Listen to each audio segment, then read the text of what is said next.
Welcome to the new episode of the podcast. My name is Erika and I will be your host. Today's guest is nutritional therapist Phoebe Liebling. The one that's obviously getting a lot of chatter is CBD, and people are talking about it a lot. In the UK and in Europe, we just get cannabidiol, which is different to what you can get in America and other places, which would have THC. In terms of a neurological modulator, it's a fantastic one because all it does is it brings your nervous system back into balance. Nutritional therapist Phoebe Liebling will give us the toolkit for a longer-term health. We will explore how to manage stress, the influence of the nervous system on all elements of our health and well-being, and how to choose supplements. And about health gut for a strong performance. Real food is the key for an excellent performance. That is why our sponsor 33 Fuel Naturals for Nutrition use only the best and powerful superfoods as ingredients for all their formulas. So if you're searching a clean, powerful and tasty sport nutrition for pre, during and recovery, go to 33fuel.com. But let's not delay the conversation with Phoebe Liebling. Welcome, Phoebe Liebling, to the podcast. It's very nice to have you. I'm very excited to speak with you. And we are going to explore the world of nutritional therapy. How is it different to other form of nutrition practice? Well, first of all, thank you so much for having me. It's an absolute pleasure to be chatting with you today. We're going to talk about a lot of things that really interest me. But yes, to start off with, so nutritional therapy, some people aren't very familiar with the term, or they kind of think that it's actually a lesser form of nutrition because we've added an extra word onto the end of our title. But the idea is that nutritional therapy is a form of functional medicine, which people might have heard about, sort of lifestyle medicine, that kind of thing. But what we're using is nutrition and diet as our sort of primary therapeutic tool. So when somebody comes to see me, yes, I talk about what they're eating, but I also talk about how they're eating, who they're eating with, all of that kind of stuff. So we're assessing an individual as a whole being. So it's not just the food that they're having, it's all the multifactorial elements down to the specific micronutrients, but then also their environment, their stress state, their sleep, how they're exercising, what time they're exercising, if they're eating before they're exercising or after they're exercising. I'm basically the most nitpicky, detail-orientated nutritionist you can find out there. And the long-term goal of nutritional therapy is not just to sort of get rid of somebody's, say, short-term symptoms. Yes, we give symptom relief, but we're looking for that long-term optimal wellness and avoidance of disease. You're preempting, you're jumping in before things happen, so you don't have to worry about getting sick. Or if you do get sick, you get sick for 2 days rather than 2 weeks. And part of that is because we go by these naturopathic principles. And the one that I always pull up, there are 9 of them, but the one I always pull up is something called docere, which is to be the doctor as teacher. So my long-term business plan is terrible because what I want to do is educate my clients and empower them not to need me. I want them to have the tools to be able to look after themselves, or to understand that if they are not sleeping, why might they not be sleeping? What have they started to do? How have they started to eat differently? Are they relying on stimulants more? What are all of those elements that they can then use to bring themselves back into balance? And of course, people will continue to check in with me as seasons change, or if they do a big race or something like that. But at the same point, I want them to have their own little toolkit at home that they turn to first, and then they come to me and they check up about it. But overall, they're in charge of their health. That's the empowerment and the sort of, this educational part that nutritional therapy aims to offer, on top of just, you should probably eat a few more green vegetables or drink a little bit more water, have a bit less coffee and go to sleep a bit earlier. So it's, multifactorial. So everybody as a whole and long-term health are my kind of top bits. So how do you change an habit? So it takes time, definitely, for changing habits. But the bit that I give is the reason why. Because a lot of times people will read something and they'll say it's good and they'll know that it's good for them, but they don't understand why. So superficially, they understand they should make a change. But if they're tired, or they've had a busy day, or they feel like an emotional crutch with food, they'll go back to their old habit. So say, for example, if I would also never say that something is completely off limits, unless it's something like, I don't know, deep fried in vegetable oil, then I'll throw up my hands and say, just don't eat it. Please don't have it. It's terrible for you. And it's for all of these reasons. But again, I've explained why. So they can see how actually taking that in is not going to be a particularly good thing for them. My version of doing it is to always find a bridging point. So first of all, to assess if the reason that somebody is turning to unhealthful things is because their body is actually giving them the wrong signals. So a lot of the time, if we talk about sweet cravings, which are rife amongst people, is it because they haven't slept properly? Is it because they've had too many stimulants first thing in the morning? Are they not having enough protein at breakfast? Because all of those things are going to dictate how your energy pattern works throughout the day. And if your energy pattern is off, you're going to crave sweets. So it's not that we need to tell them that they shouldn't have the sweets they're having. We need to work out what else is going on that's telling them to have them in the first place. And then, as a bridging point, whilst we get the body to work more effectively, I would say, well, you're choosing to have, I don't know, 2 sugars in your tea and a chocolate croissant. So why don't we make that, I don't know, half a sugar in your tea, and we'll give you some oatcakes or toast with nut butter and banana. So they're still going to satisfy the sweet cravings, and they're still having a bit too much sugar for my liking. But as a stepping stone, no one's going to go from 0 to hero. I always look at the first 3 to 4 weeks that I work with somebody as a really good way to assess how quickly we can affect change with them. But it's also how they're going to trust me, to not just shove them down one road and say, you can never have this again. So we start to re-educate them. We re-educate their taste buds. And I would say that creating a new habit, you're not going to do it in any shorter time than 14 days. And that is purely out of adopting something new. And that would only be a small increment. So another one would be water. If you've got somebody who's not drinking any water at all, there's no point in saying to them 1.5 to 2 litres a day as a minimum, do it.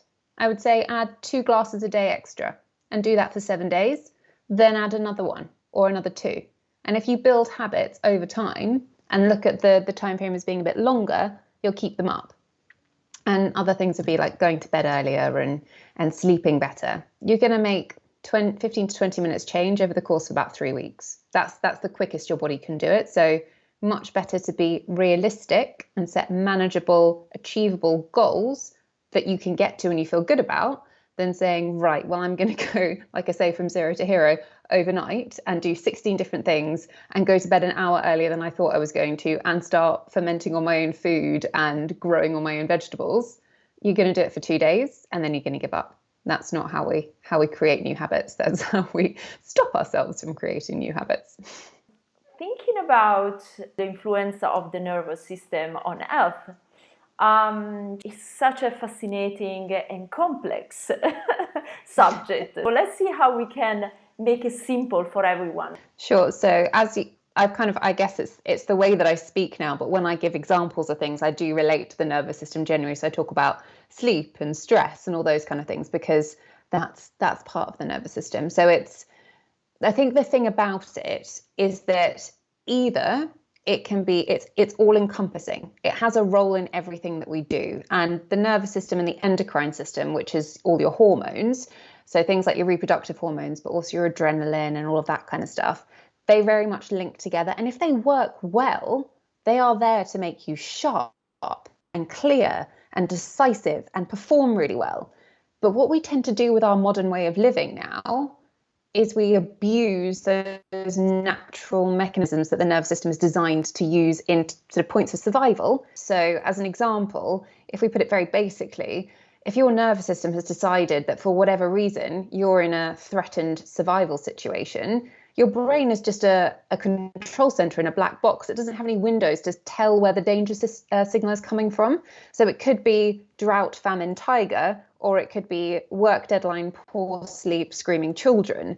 But to your body, it goes, right, sympathetic nervous system is in charge. Digestion doesn't really need to be happening. So therefore, you will feel bloated, or you might get acid reflux, or you might get a little bit gassy because it's not going to be breaking down your food properly.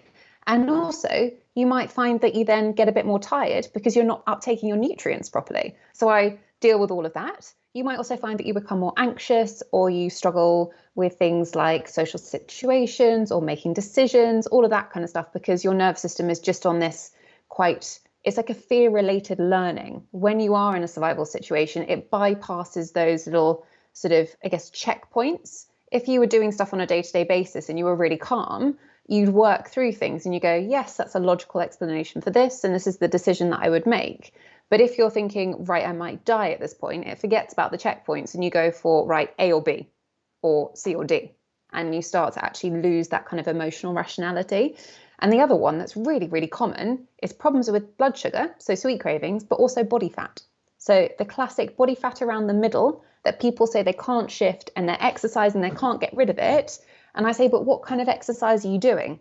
And they say, oh, well, I'm running probably 3 or 4 times a week, or I'm doing cardio, or I'm doing HIIT and all this kind of stuff. And I say, yes, but the thing is, you're also working a very intense job and you've got a family and you're doing all this kind of thing. And what you're doing in both of those situations is stressing out your body. So if we were to change your exercise and actually make it less intense, you'll probably find that you start to use up that body fat, because once you tell your body that it doesn't need to be worried about where its next meal's coming from, and this is also why calorie restriction long-term and yo-yo dieting is terrible, then it will actually use up the stores, because it's only putting it there because it's worried about whether your food supply is in short supply. Whereas if it's actually sort of happy and calm and relaxed, it will go, aha, well, we don't need to keep it there. So we'll just get rid of it, because it's far more efficient not to carry extra weight around. And your body is a very fine-tuned machine, and being inefficient is exactly what it doesn't want to do.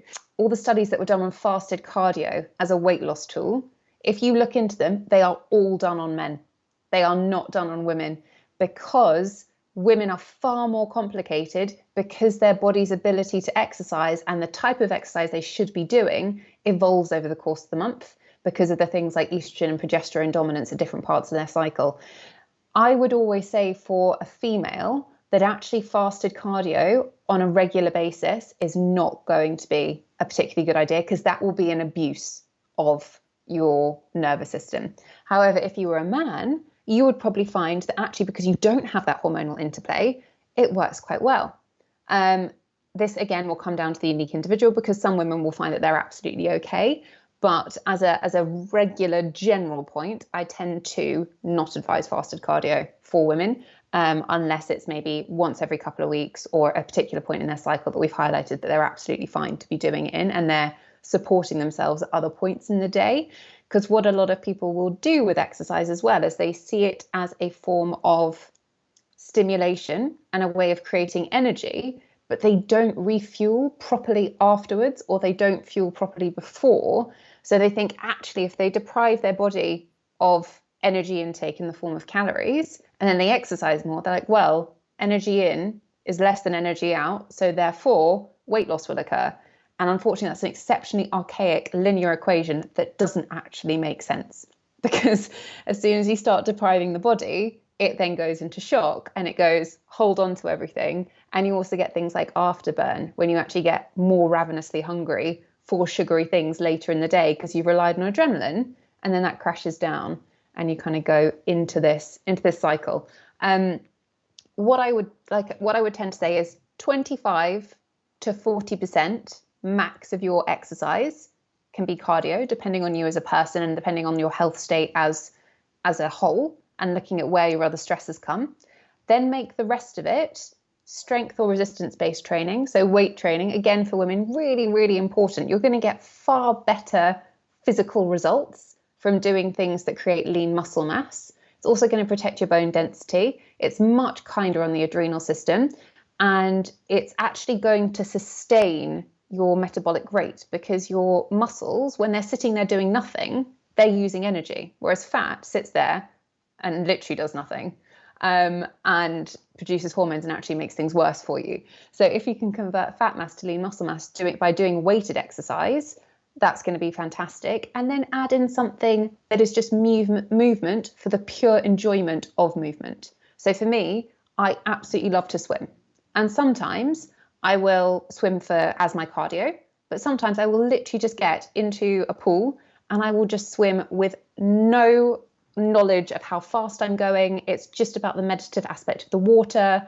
I'll do that in the winter probably more, because the weather's not so great outside. But at the same point, if you are somebody who struggles with your stress, or you're struggling with your sleep, going straight out first thing in the morning into natural light before you do anything else, especially before you have caffeine, and just exposing yourself to that and maybe walking for 10 minutes, that's going to regulate your hormonal signaling for when you should feel wakeful and when you should feel sleepy.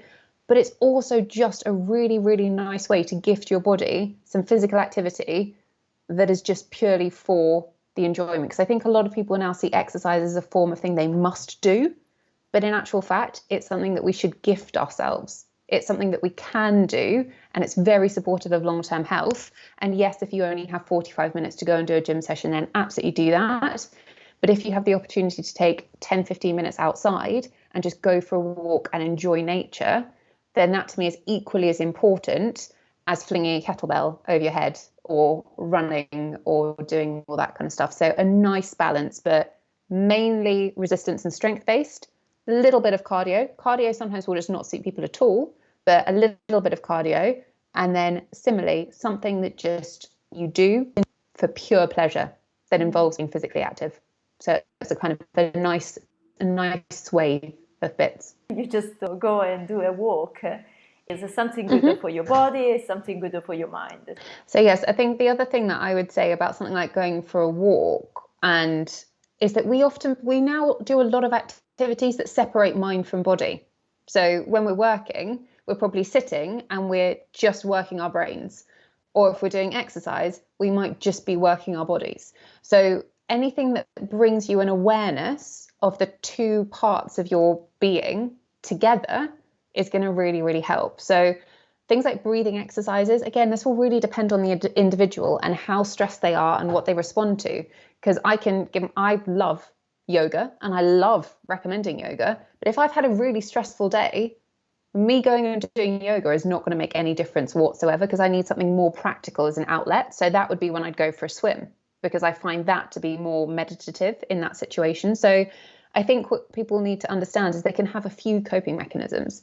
So breathing exercises, there's people like Wim Hof, who is fantastic, the guy who goes, ice swimming. So he does some guided breathing, but you could also do something very simple like a parasympathetic breathing exercise, which involves working more on the exhale. So that parasympathetic dominance that we want to live in, that baseline I was talking about, if you're in a sympathetic dominance, you're going to naturally breathe more rapidly and you're going to breathe in quite a lot. So parasympathetic breathing is to breathe in for a slow count of 2, you hold it for a slow count of 4, and then you breathe out for a slow count of 7. And what you're doing there is you're actually going to be expelling things like carbon dioxide more, but you're calming your body down. So if you did that 8 to 10 times when you were feeling a bit sort of jittery, you'll actually feel your pulse rate go down. And cumulatively, what you're doing is you're telling that trigger switch between the two parts to become less sensitive. So a lot of the time, what people will do is they'll find that they get to a situation where they just have to think about starting to do it, and they can bring themselves back from being jittery. Other things like taking baths, people might do that. They might put magnesium salts in them and just enjoy having a relaxed environment.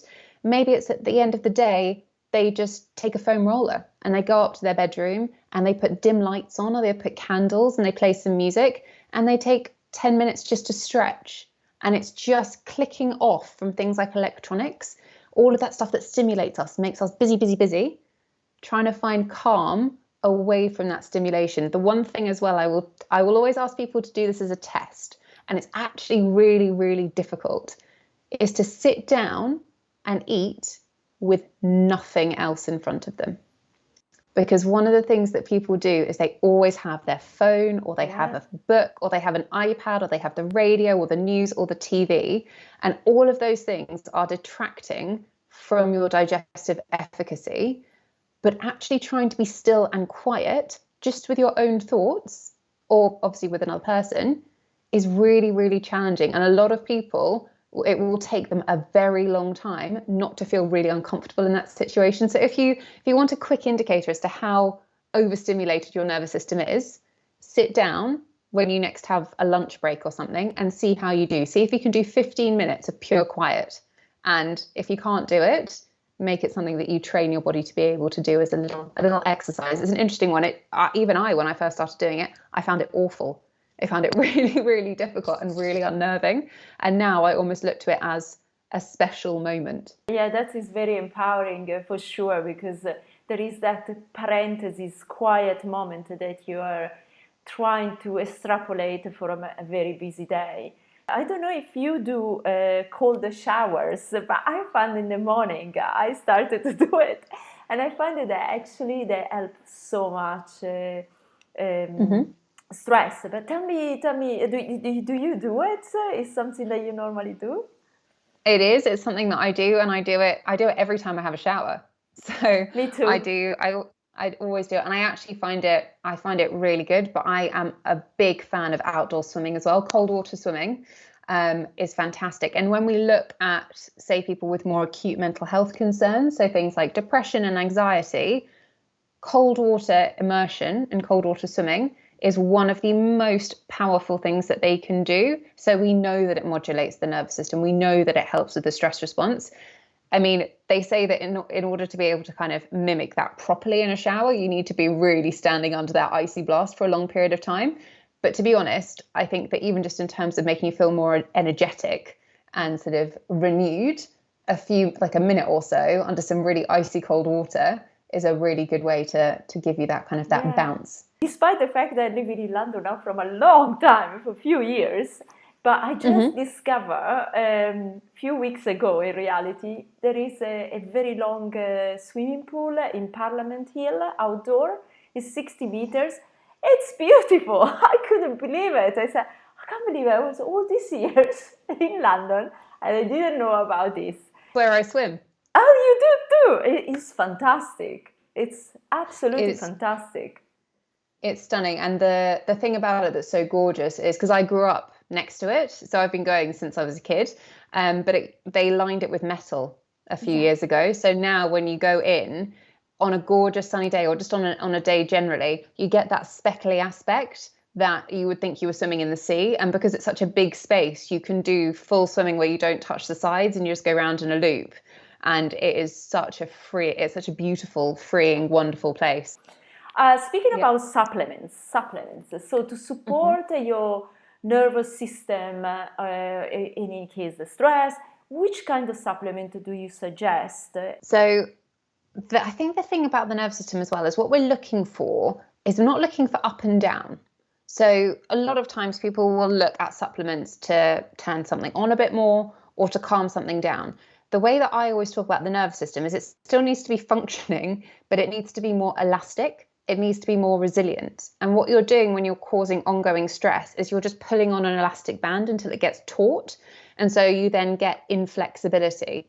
And so what I always look to do is to create that sort of like, the floppiness again, that ability to adapt and to change. So I love things like herbs and adaptogens and things like that. So, I mean, this could be the Ayurvedic stuff. I'm going to probably chuck out terms now that not everyone will have heard of, but things like ashwagandha and tulsi, maybe they've heard of ginseng or guarana.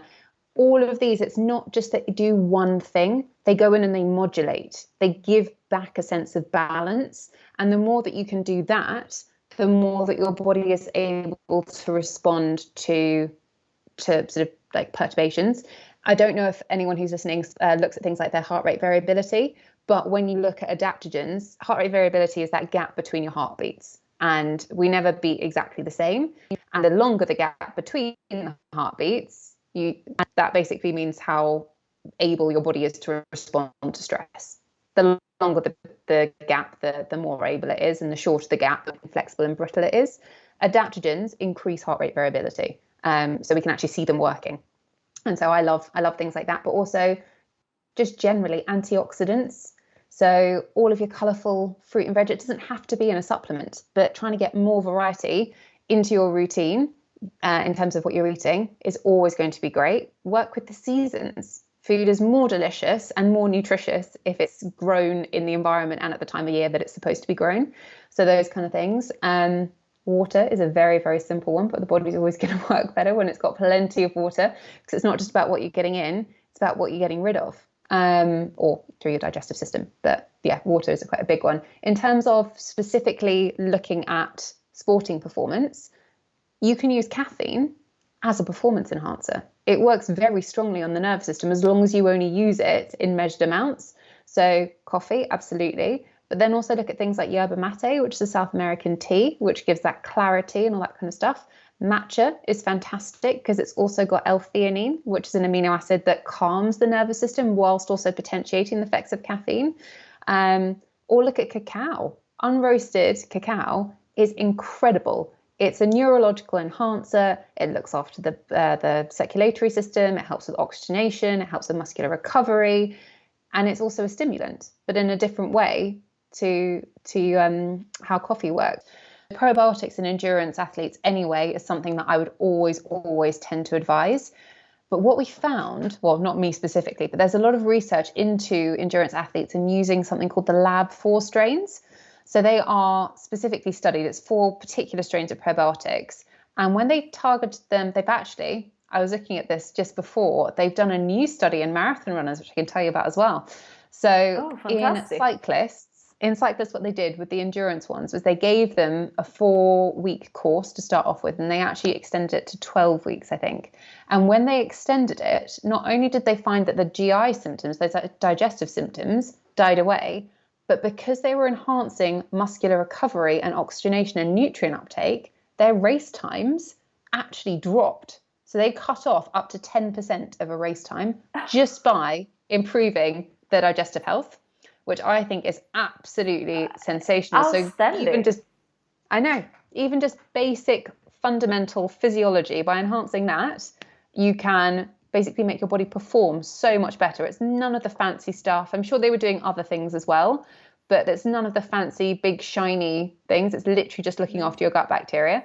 And one of the things that they found more recently in the new study they've done on marathon runners, because the race time change didn't equate to other sports. It seemed to be solely found in the cyclists, and they aren't quite sure why, but it was solely in those. With the marathon runners, though, one of the big limiters on training efficacy and performance is upper respiratory and upper GI infection from breathing in lots of stuff over a long period of time. And what they found is by using these probiotics, it has an incredibly protective effect on both of those systems, and they dropped the infection rate and therefore improved performance. So it's a secondary consequence, but at the same point, it's another way to utilize probiotics and that first line part of your immune defense that they provide to improve sporting performance, which if you're an athlete of any level, you always want to be able to go faster. Absolutely. So play around with all these different things and see how they work for you. The one that's obviously getting a lot of chatter is CBD, and people are talking about it a lot. Yeah. In the UK and in Europe, we just get cannabidiol, which is different to what you can get in America and other places, which would have THC. I won't go into the chemistry lesson behind CBD, but I will say that in terms of a neurological modulator, it's a fantastic one because all it does is it brings your nervous system back into balance. So mood issues, pain, recovery problems, sleep disorders, digestive concerns, all these kind of things. CBD is fantastic. I use it a lot with people and myself. So as a topic that's a rising star, we'll see more and more CBD, but just make sure that you get a very, very good quality product that's well regulated. Yeah, that's a very good point. How do you choose it? How do you know that it is the right one? Yeah, you need to do your research about the extraction methods. And again, this is quite a significant chemistry lesson, but also sort of the carrier oil that it's put in. I guess probably the easiest thing for me to do is if I just chuck in, so I use Hemp Touch, CannabiGold and Celtic wind crops. They use really good extraction. They use the whole herb. And so you get all of the compounds because it's kind of similar. I don't know if people remember when we all shouted about how wonderful curcumin was. So curcumin, yes, the bit in turmeric is fantastic. But what you've done there is you've isolated one compound in a whole food that's a therapeutic. And actually, when you measure whole turmeric root against curcumin, you get better from the whole turmeric. So it's a similar thing. If you highlight one element of CBD and you go, yes, it's the X. Yeah. But in actual fact, what you want is the synergy from all the ingredients. In the same way that, like, if you were to say it's this bit of broccoli that works, well, it's not. It's the whole of the broccoli that works. So make sure you've got the whole plant.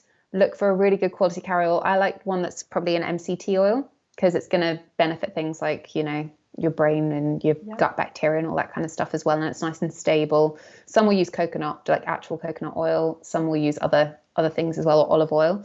But like I say, those 3 brands are really good quality. They're the ones I use personally and with clients. So if you go and have a read of their research and about what they do, it gives you a good starting point to then find products that would either be the same, or you can go for one of those and try them.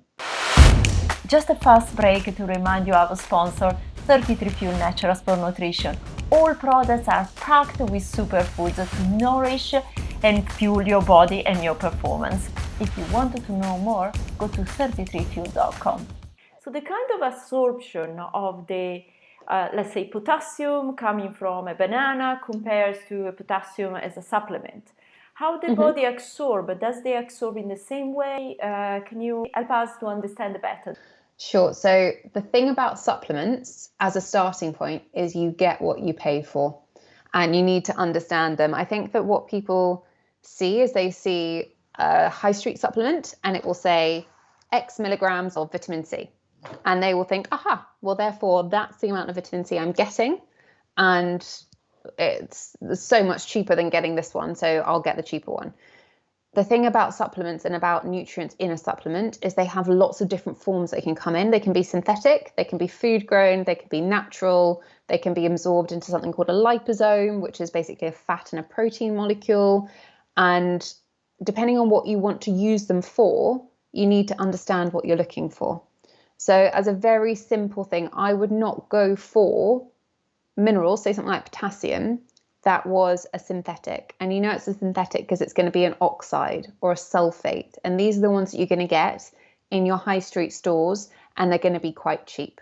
The problem with those is the nutrients in themselves aren't the ones that your body is going to recognize. It's got to break apart a bond, and it's also then got a byproduct that it's got to get rid of.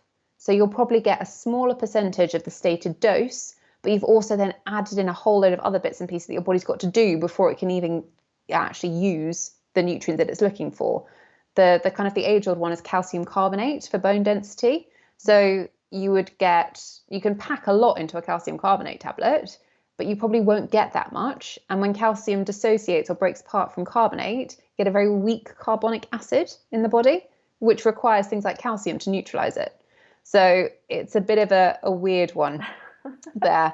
As a very quick point, your vitamins are probably also the more difficult ones to understand. Your A, D, E, and K are fat soluble, and the rest are water soluble, which means that you'll take them in, but you can't store them. So you will actually pee them out. So this is why when people take lots of B vitamins, they tend to get very yellow urine, because you can only absorb a certain amount at a certain time. But then if we look at vitamin C, which is water soluble, we need it in lots of different places. And when we talk about taking high dose vitamin C, we're actually going to be exceeding the amount that your body is going to be able to use in that short term. So what we do is, this is when we would put a water soluble nutrient into something like a liposome, which changes its chemical appearance to the body and means it can stay in the body for longer, because you've basically encapsulated it in a little fatty envelope, which means it can then go to other places, like be absorbed into the skin surface a bit better and go to the liver and last a little bit longer. So I feel like I'm going down a bit of a rabbit hole here, but what I would say is supplements should only ever be a top up on a really good diet. The way that I use them with people is if I identify that there are things going on that they aren't going to quickly resolve through their diet, because dietary stuff, you will, as long as your digestive system is working well, you will absorb nutrients from your food, and you will absorb nutrients in their food-based forms better naturally, because you have the synergy of all of the stuff that's going on there.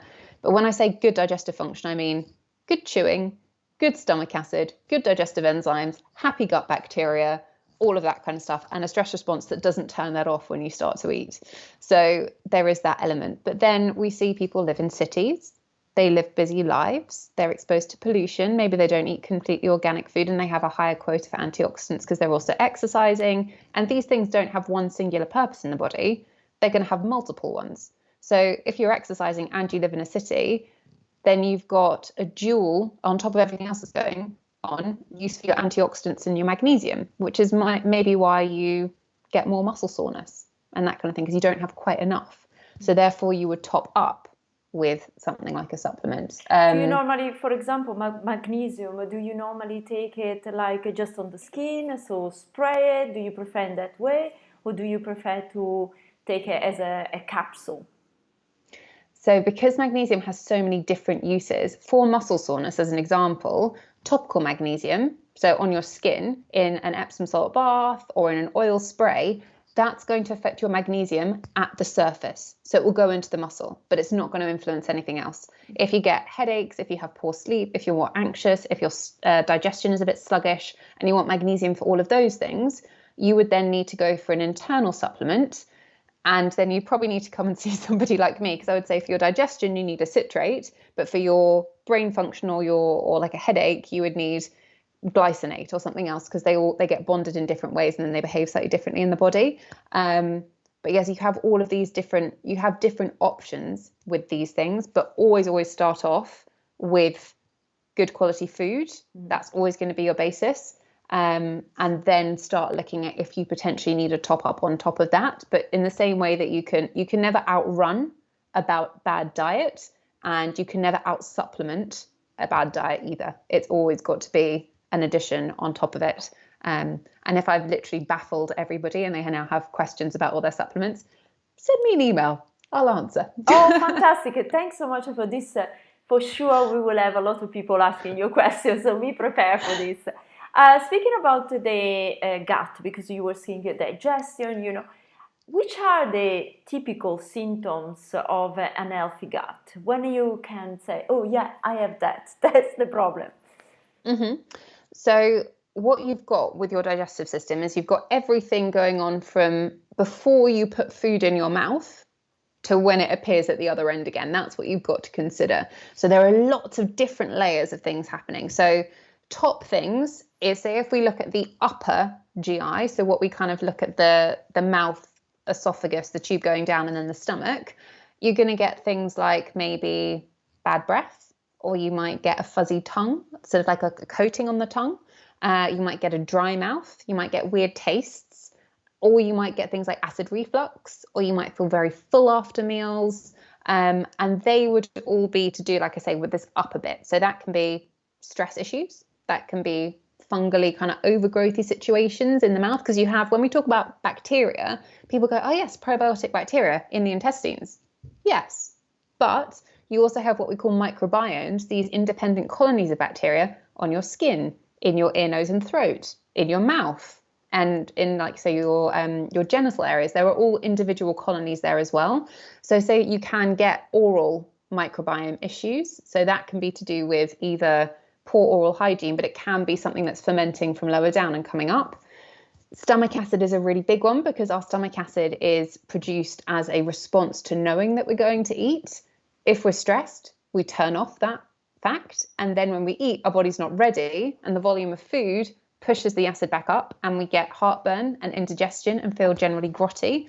We also feel like we've eaten a brick, and we feel really full because the food hits the stomach and then it stays there. And so you can either feel really bloated quite high up, or what you would get is when that food actually travels into the intestines, it hasn't been broken down properly. So it's in big pieces, and your bacteria are going to have great fun with that. And then you feel bloated, you get gassy, you get fermenting, you get discomfort, you get cramping. People maybe get fluctuations between constipation and diarrhea, those IBS style situations.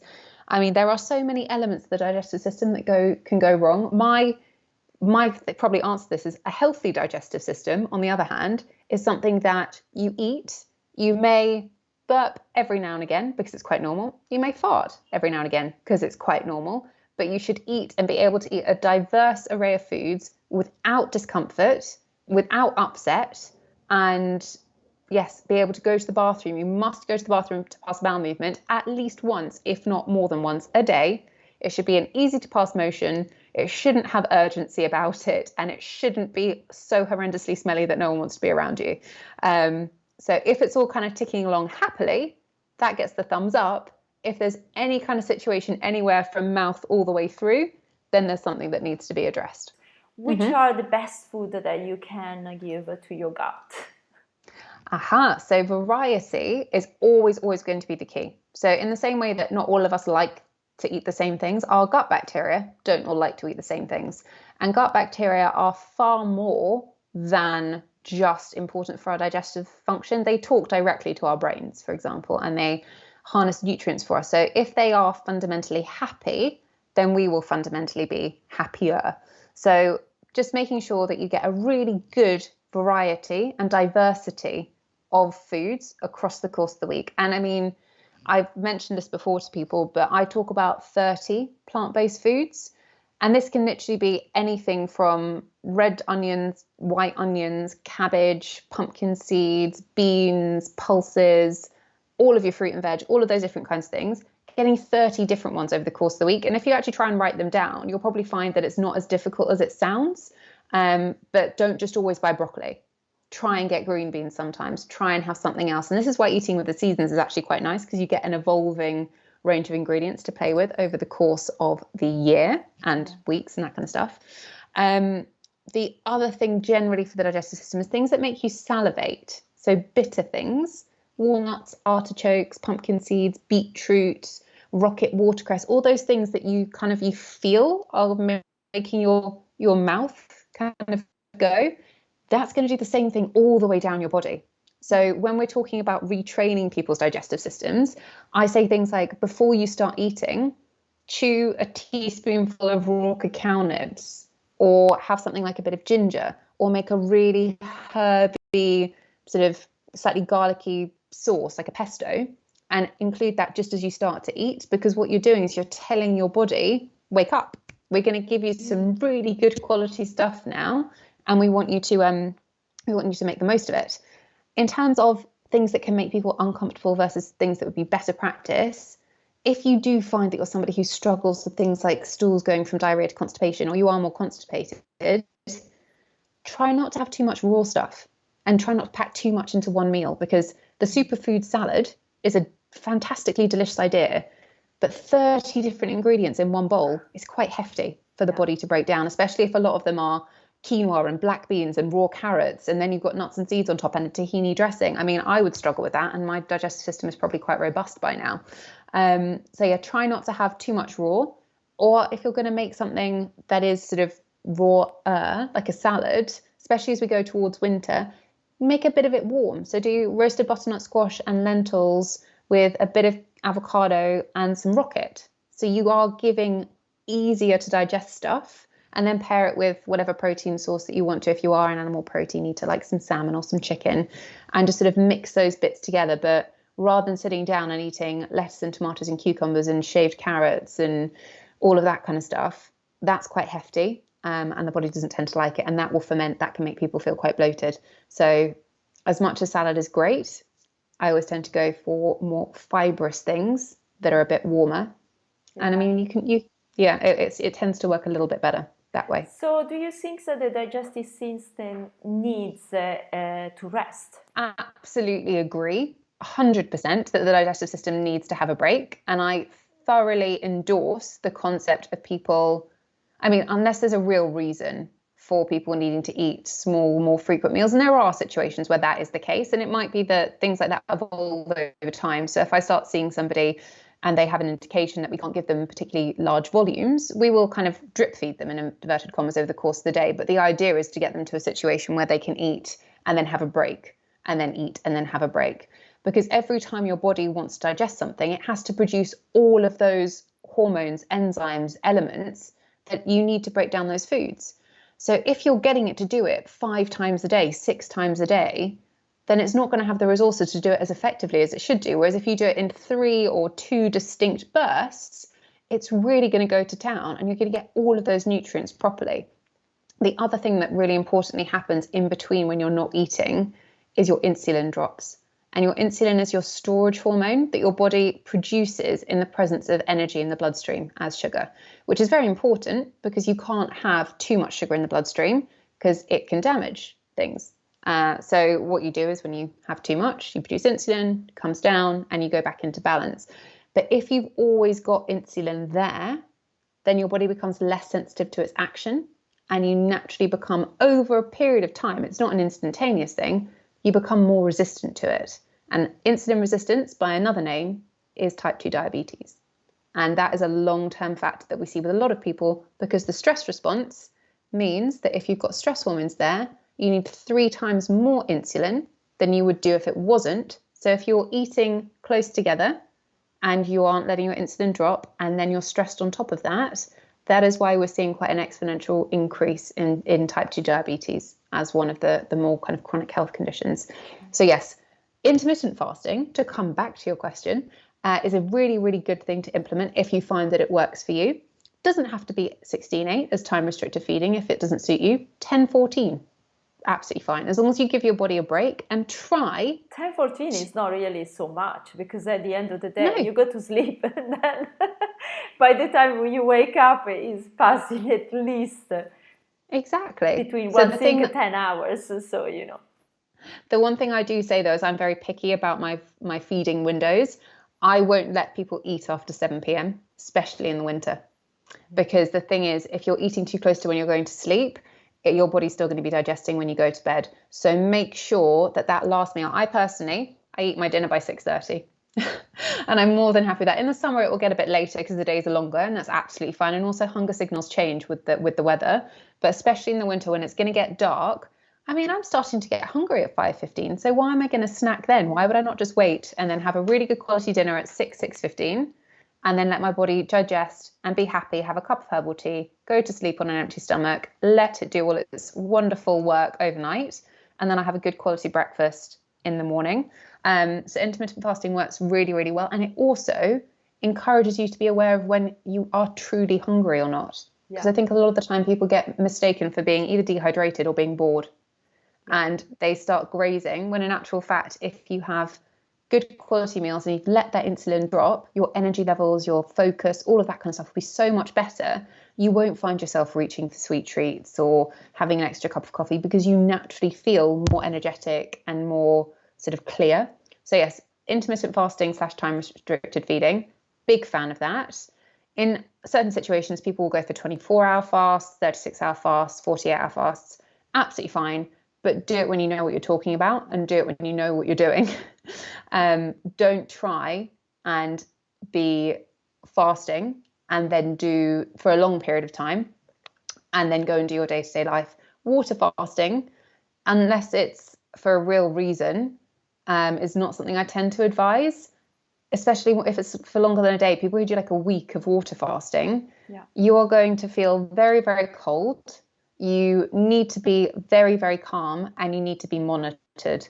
You can't be doing that by yourself in your normal day-to-day life. Your body is going to go through some very, very significant changes, and you're not fueling vital metabolic processes. It is basically working into more of not like a starvation, but it is a very deprivational situation to be in. It's quite mind altering.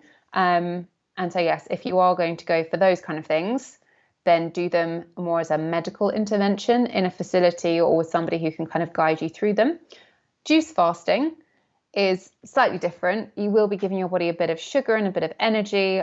I don't tend to go in for them. I don't think that they are necessarily a particularly good idea. What you could try doing is, if you feel that your body needs a bit of a reset, or you've got a very upset stomach, or you feel like you've got really big problems, is I might say to somebody, okay, what we're going to do is for a couple of days, we're going to give you very, very light meals, things like really, really gentle broths and soups, but they've got more in them than just a juice, because a juice is fundamentally, even if it's made of celery and cucumber and ginger, it is still going to contain things like easily liberated sugars, and that's going to play with your energy balance and how your brain works and all of that kind of stuff. So if you could have a juice for breakfast one day and then have lunch later, and I won't get angry about it. But at the same point, I wouldn't be endorsing a 7-day juice cleanse in inverted commas. That wouldn't be where I'm coming from anyway. Yeah. And apple cider vinegar, with the mother, of course, yes, and raw, mm-hmm. Is something that you suggest, you advise? It's quite a good retraining tool. So the thing about, you've got a couple of elements there, just as a general inclusion into your diet.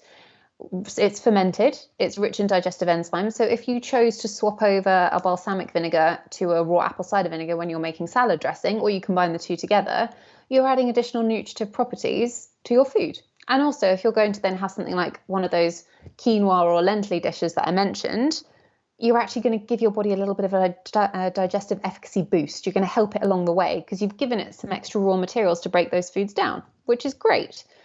When it comes to this sort of drinking apple cider vinegar because it's going to sort everything out, there are a couple of things to note. Yes, absolutely. If you are somebody who struggles with things like that high bloated feeling, then you might find that actually having a little bit of raw apple cider vinegar in water about 10 to 15 minutes before you have a meal is just that digestive support that you need to help.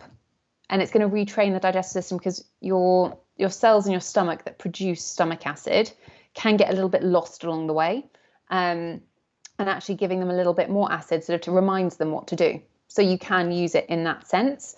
I am not a big one for suggesting that somebody wakes up in the morning and has a huge cup of apple cider vinegar with honey and lemon juice in it. One thing, it's going to be terrible for your teeth if you then brush your teeth afterwards.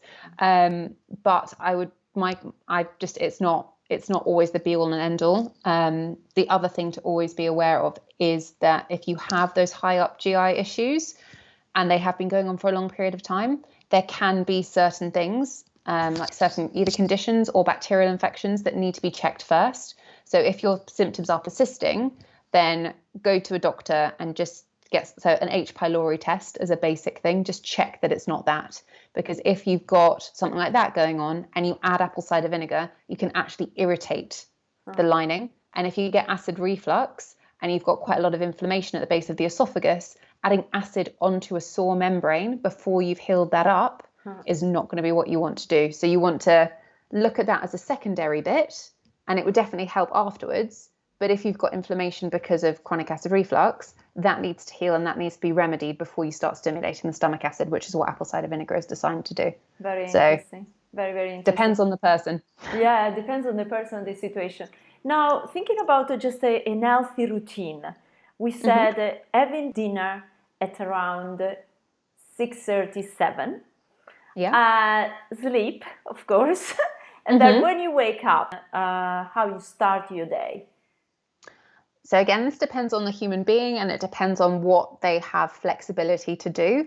But I always think that the nicest thing to give your body is the opportunity to wake up of its own accord. So in the winter, obviously it depends on where you are, but I have a Lumi light body clock. So it wakes me up with the action of kind of like it lights up, and that makes me feel wakeful because the light stimulates your cortisol and you wake up and you feel great. I always tend to get up and I have something like a hot drink. I don't have caffeine first thing. I would never have stimulants first thing in the morning. At most, I'll have cacao, but it would tend to be something like a herbal tea. Maybe I'll put collagen in it or whatever.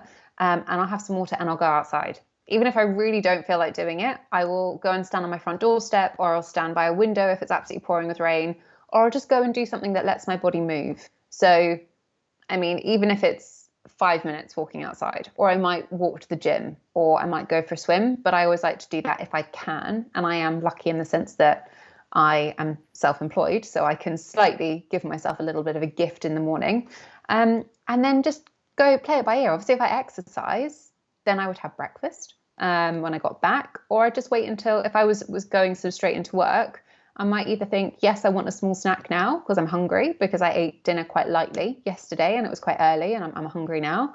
Or I'll have a more mid-morning meal, wait to have caffeine until after you've eaten, because it just gives your body the opportunity to use food for fuel as opposed to using stimulants. Make sure you're having nice lots of water. And yes, try and get out in morning light. If you have the opportunity to do some kind of gentle movement or exercise or a little bit of a stretch before you start the day, then please do. But I always really struggle with the concept of what a healthy routine is, because everybody needs to work out what it is that makes them feel good. But water and a lack of stimulants to start the day, and then a nice solid breakfast rich in protein and fiber and some colourful veg always goes down a treat. I saw on your website, by the way, is a fantastic source of information. And there are so many also amazing recipes. So just to finish with the breakfast. So the breakfast is something that a lot of our audience, they come to us and say, which is the best breakfast? As you said, it has to contain some proteins. So if you have to give me a simple breakfast that everyone they can actually able to do it simply without being too sophisticated, that has to be nutritional and tasty, what do you suggest? I'll give two options because I think people have different tastes. Good. So either there is a classic kind of savory idea. So something like, I mean, to be honest, I'll eat leftovers from the night before. I'll eat roasted veg and mackerel in the morning because I'm that kind of person. But you could do something like eggs. So if you're racing out the door in the morning, hard boil some eggs and have them in the fridge because they'll last for 5 to 6 days. And then you could either pair them with a really nice bit of rye toast, or you could have some roasted sweet potato toast, and maybe you have a bit of spinach or some cucumber or some hummus or some avocado, a bit of rocket. Basically, just try and look for protein, 2 to 3 colors, and a bit of fat. So whether that's nuts or seeds, whether it's avocado, whether it's hummus, whether it's a bit of cheese, kind of mix those together, or make yourself an omelette and chuck it all into one pan. Or like I say, do the leftovers thing. It's always a winner. You could also make a frittata. That's a great one to have ready to go because you just literally have it in the fridge. That's 3 days done and you're sorted. I'm a classic person for mixing bits of like veg in a pan with eggs and just calling it a meal. That's fine. Yeah. It is a meal. It's a fantastic meal because in reality it's tasty, has a lot of proteins, and is change every time because it depends on what you put inside. This is it. And if you do it on a Sunday, as you're kind of cleaning out the fridge, you can have one which has got 15 ingredients in it, and it's not quite a portion of any of them, but you've just got lots of different flavors. Yeah. Then the other side, I guess, is for the people who like more of the oaty breakfasts, the kind of the fruitier, lighter breakfasts. My thing about those is the classic porridge bowl is too carb heavy. So what you want is, for you want a sort of a small cupped handful. So it's probably between 2.5 to 4 tablespoons, depending on your body size, of jumbo oats. So the big ones, not the ones that have been flaked like porridge. And you can either soak them overnight and do like a Bircher muesli, or you could cook them in the morning. But what you need to do is you need to make sure that the things that you pair them with are well balanced. So yogurt, cottage cheese, kefir, something like that. So really, really protein rich. And that would be an equal sized portion to the amount of oats that you've got there. So you've equaled your protein and your carbs together. Then you add a little bit of fat, but be careful because, again, what people tend to do is they go, aha, nut butter, and they put on a huge ladle. So what I tend to say is do a spoonful, like a half tablespoon or like a teaspoon of nut butter, and then give yourself a palmful of something like pumpkin seeds or walnuts, because you get the fiber as well, you get the crunch, you get the fats, but you're better at actually measuring the portion size. And then if you're going to have fruit, half a baby banana, maybe some pomegranate. So try and go for naturally tartar fruits in the morning, or a bit of chopped apple. Because if you twig your sweet tastes first thing, you're going to be on that train all day. Yeah. So if you just try and make sure that your yogurty, proteiny element is the big thing, put cinnamon or put vanilla or put ginger into the oats, or mix in some quinoa or make it out of buckwheat, mix them all together. But look for sweet flavors away from the fruit, and don't be adding things like honey on top of that. I mean, I know that it's delicious, and I know that granola is a really, really lovely thing to be eating, but look at that as a snack that you have later on in the day, or use it as a crunchy textural sprinkle on the top. I mean, Ceylon cinnamon specifically actually makes your blood cells more sensitive to the action of glucose. So get sweetness and avoid insulin sensitivity in one go. Phoebe, it's been such a pleasure. Thanks so much to be a guest. If people they wanted to find you, how they can reach you? Sure. So I am discoverable on Instagram as @_natural nourishment. And my website is naturalnourishment.me. But yes, you can find me and all of my warblings about everything and recipe tips and all of that kind of stuff. Probably if you find me through Instagram, you'll then have access to everything else as well. And if I have baffled anyone or they have crazy questions or that kind of stuff, do send me an email or a DM or something like that, and I will try and make things clear if I can. But thank you so much for having me on. This has been such a great conversation. It's been fantastic. Thanks so much. Really appreciate your time. I hope you enjoyed the episode as I did while I was recording it. Thanks, Phoebe, to have brought lots of value. Don't forget to check the show notes below. Before saying bye, let's give the final words to our sponsor, 33 Fuel Natural Sport Nutrition. When you need the best natural healthy fuel, don't look further. Go to 33fuel.com.